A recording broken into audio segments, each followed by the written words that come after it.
Some of the distinct requirements under AmeriCorps State and AmeriCorps Vista for the participants, which are called AmeriCorps members. Under AmeriCorps State, some of the requirements are that an individual must be 17 years and older,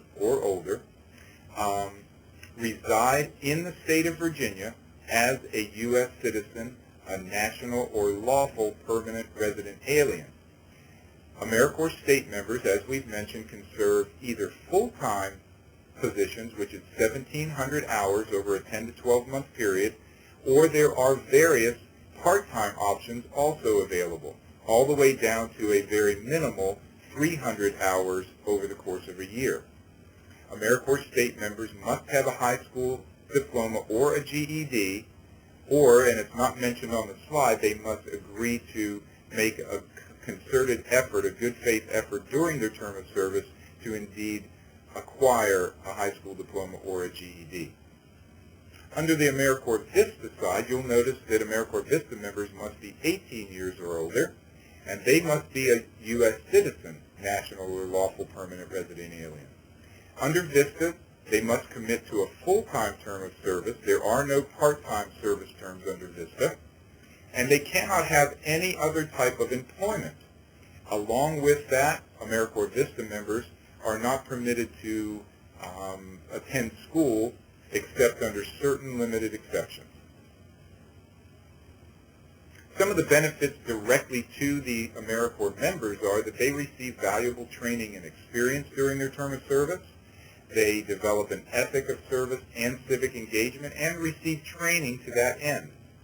They receive a modest living allowance, and at the successful conclusion of their term, they earn an education award, which is now tied to the maximum Pell Grant, which is currently $5,350 for full-time members.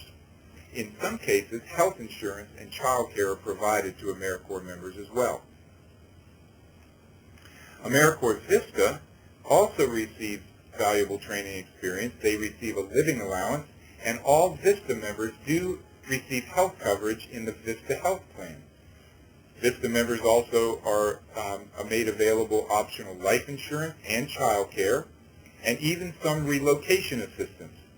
Currently, the AmeriCorps Vista Education Award is in transition. Some Vista members are still under an old federal allocation of funds and receive an education award of $4,725, or they have an option to take a cash stipend in place of their education award, and that amount is currently $1,200 paid upon the completion of service.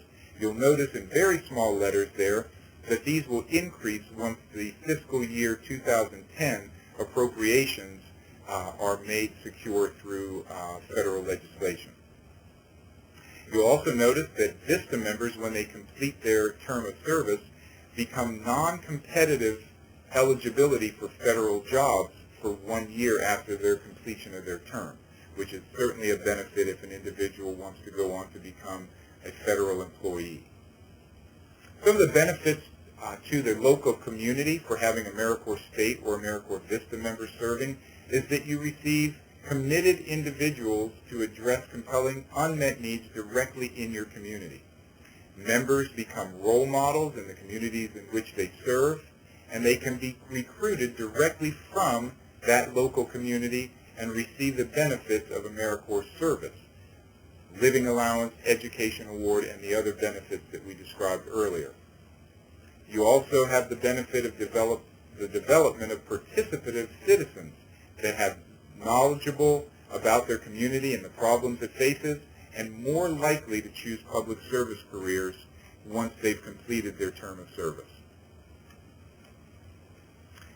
A big question to ask after hearing and reviewing some of the material in this presentation is AmeriCorps right for my organization? And here are some questions that you should ask. Fundamentally, is my organization a public-private nonprofit, a tribe, school district, government agency, or higher education institution? Does my organization address compelling needs in education, healthy futures, clean energy environment, veterans, or opportunity? Does my organization have the organizational, technological, and fiscal capacity to manage a federal grant? And will this program offer services not already offered in the community? Would this program support my organization's mission and strategic plan? One of the things that we regularly encourage organizations to do is to evaluate, does the AmeriCorps concept and mission fit well within your organization's mission and strategic plan? In other words, it rarely works to squeeze a square peg into a round hole, where an organization's mission is not necessarily compatible with the concept of AmeriCorps service opportunities.